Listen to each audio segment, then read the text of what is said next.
Hey everyone, hope you're having an amazing day. It's RsSavage, and today I'm going to share with you guys the boss I used to max out my marks of war for the hour as fast as possible. If you find this video helpful and want more content like this, make sure to hit that like and subscribe button for me, but without further ado, let's get into the video.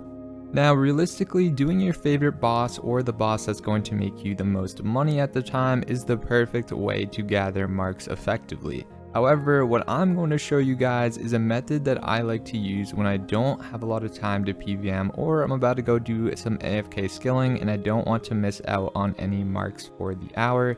In addition, keep in mind that you can farm marks of war in group boss encounters extremely fast, but my evaluations are going to be based on solo instances. Before getting into the method I have for you guys, let's run through some general information related to marks and some rewards you can obtain with them.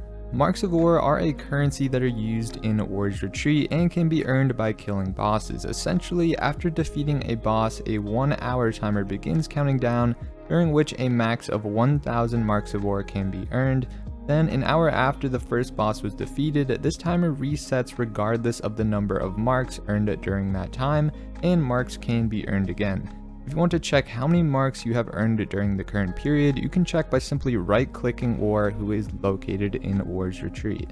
Now, to get into the reward side of things, if you're farming marks, this is also increasing your boss kills, which you can see here has some valuable unlocks when starting out. You can get an unlimited War's Retreat teleport, another portal you can attune the Altar of War, which can restore prayer and summoning points, and later reset your ability cooldowns. Then the adrenaline crystal that generates you adrenaline and later gives the ability to refresh the cooldown of adrenaline potions, and all the upgrades to the campfire can be useful as well to extend the duration of the life point boost, which is also just so helpful and builds to the quality of life features when PVMing. On the next tab here, there are some extremely beneficial auras that I would highly recommend you unlock. The Vampirism aura is absolutely amazing because its healing effect is based on how much damage you deal, and this can really be a lifesaver in so many different scenarios. This aura really helped me while learning PVM due to the fact that I could save money on food and also not get penalized as much when making mistakes on certain boss mechanics, since I could recover by simply dealing more damage. Then the Dark Magic aura here isn't the best by any means, but it's definitely better to use rather than nothing when all your auras are on cooldown.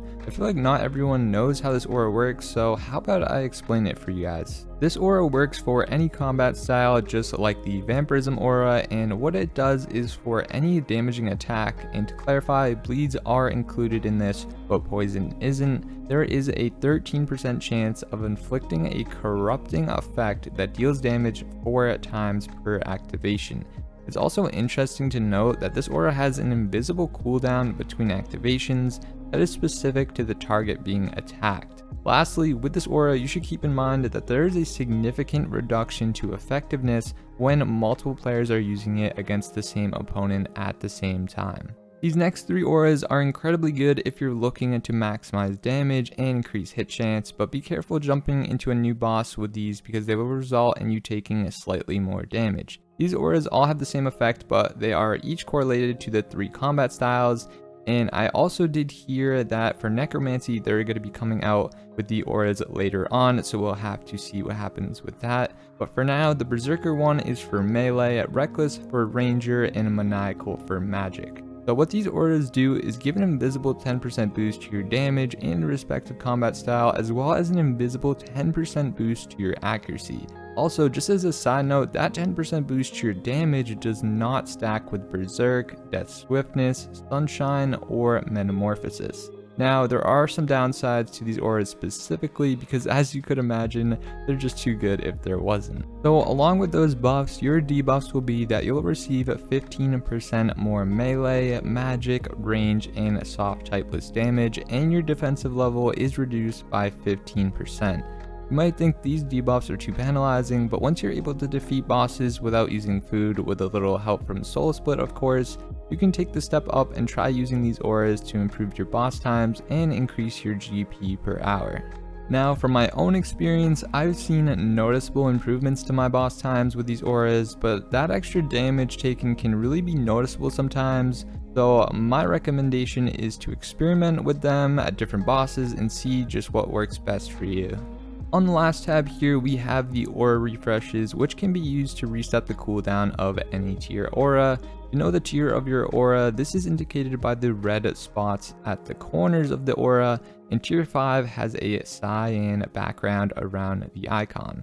Then there's also the life refreshes in here, which can be used to reset the cooldown of signs and importance of life or death, or the defensive skill K perk. It's kind of unfortunate there aren't more rewards in here, since it honestly looks like the perfect opportunity to add maybe some new quality of life features to PVMing. But at the moment in time, once you unlock your auras from the previous tab, you could try to stock up to the max marks of war, which is 250,000, in case any new update comes out, so you'll be able to unlock whatever it is right away. Or just do what I do and constantly spend them on these refreshes, which is still not a bad idea since it can make bossing much more enjoyable. Alright, that's enough about the rewards. It's now time to evaluate some bosses. Here we have all 46 bosses in RS3, along with how many marks you'll receive from defeating each of them, and how many you'll get in normal mode, or hard mode, or even solo in group mode. You'll actually notice that it sometimes matters in those cases, so let's get into it. I want this video to be beneficial to any skill level player, no matter where you are progression wise in the game, so hopefully some of my brief comments as we scroll through these can help you out. Now, although marks are the priority in my scenario, it could be a better idea for you to choose another one of these bosses that satisfy multiple important variables at the same time, such as profitability, AFK ability, and ease of doing. Anyways, this page is on the wiki, so I can leave a link in the description for any of you that want to take a closer look, because I have to go a little fast since there are so many bosses to go through. We're going to start things here with the Dagonoth Kings and the King Black Dragon being the least rewarding when it comes to marks and only grants 10.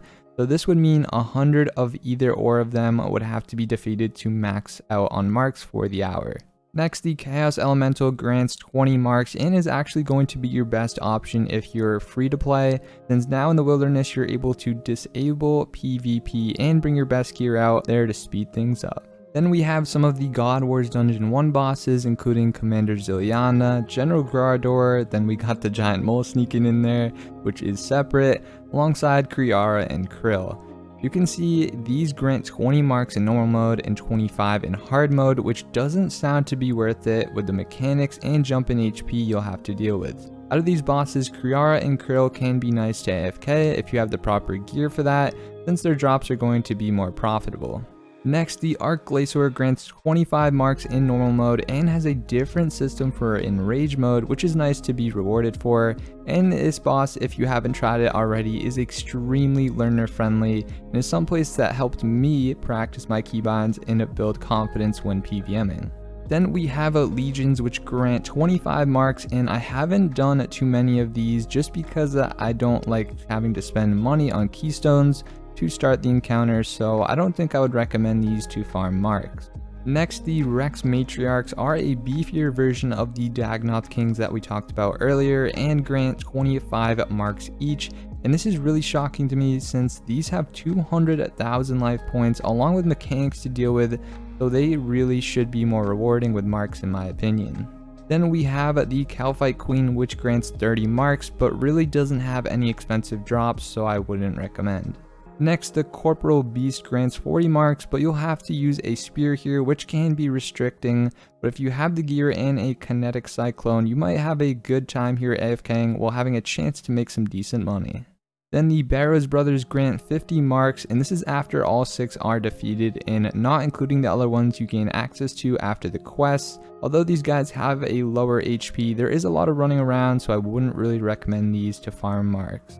Next, the Queen Black Dragon grants 50 marks, but isn't that profitable, so I wouldn't recommend. Then the Calphite King grants 70 marks, and this boss I actually just learned to solo recently, and it's just annoying and too difficult to do consistently. Now, starting here with God Wars Dungeon 2, we're getting into the really good ones, but there is a secret here that we'll have to get into later. Next, Barrow's Rise of the Six grants 100 marks, but solo can be difficult and there is a lot of running in and out of the boss encounter. Then Croesus grants 100 marks, and I know the profit along with experience that comes with this skilling boss is amazing, but I don't think it's viable in solo, which is unfortunate. Next, the Magister grants 100 marks and is similar to Legions since it costs money to start the encounter, but for this it requires something called a Key to the Crossing. Once again, I wouldn't say this is a good boss to farm marks from with this type of system. Then as for all the elite dungeon bosses, they do look rewarding when it comes to marks, and they can make you some really nice profit as well, but they take a fair amount of time to reach each boss after defeating all the monsters. However, ED4 with Zamorak is slightly different since you have the ability to unlock skips, which definitely changes things up a bit. Anyways, Estellarn is part of ED2, the Carassian Leviathan is part of ED3, and the Sanctum Guardian is part of ED1. These bosses all grant 150 marks in solo. Then we got Nex that grants 150 marks, and Telos that grants 160 marks at less than 100% Enrage, and at 200 at over 100% Enrage, which is really awesome. In addition, these bosses can make you some serious money, so they're definitely worth learning. Then Araxi grants 180 marks, and you can still make good money here, but I'm personally not a fan of the time-gated feel of this boss, so I really don't do it often. Next, Carapac grants 200 marks in normal mode and 250 in hard mode. This boss is actually incredibly profitable in hard mode, with having a chance to receive a fractured staff of Armadyl piece, and I would say the extra action button that gives you access to Time Warp can really speed up your boss times and keep this one fun and refreshing compared to other bosses. Then next, Angel of Death grants 200 marks, which is great, but this really isn't viable to solo. Next, Raksha grants 200 marks in solo and 250 in duo, which is really good since you can defeat it reasonably fast once you get the hang of everything. In addition, the Greater Ricochet and Chain Codex are worth a lot here, so that would be a game changer if you get one of those. Then Masuda the Ascended is part of ED1, Terraket the Necromancer is part of ED3, Barak Lith is part of ED2, and these bosses all grant 300 marks in solo. Next, Harakin grants 290 marks from the Kiln fight and 150 from the Zuck fight. This boss is obviously a little different since you have to go through a bunch of waves of monsters, so not going to recommend. Then Zamorak grants 312 marks, and with the dungeon skips unlocked, this is such a good option and is currently one of the best money makers in the game. I've gotten just over 2,000 kills here myself, and the money obtained has really been the foundation for my account. Once you have a best in-slot gear and getting into hybriding, you can look forward to boss times faster than 3 minutes at 50% Enrage, which is going to be your best option for money if you don't want to deal with the addition of Phase 7. If this sounds interesting to you, then consider checking out some of the videos I made in the past about this boss in the description below. Next, the Ambassador is part of ED3, the Blackstone Dragon is part of ED2, Siryu, the Azure Serpent is part of ED1, and these bosses all grant 500 marks in solo.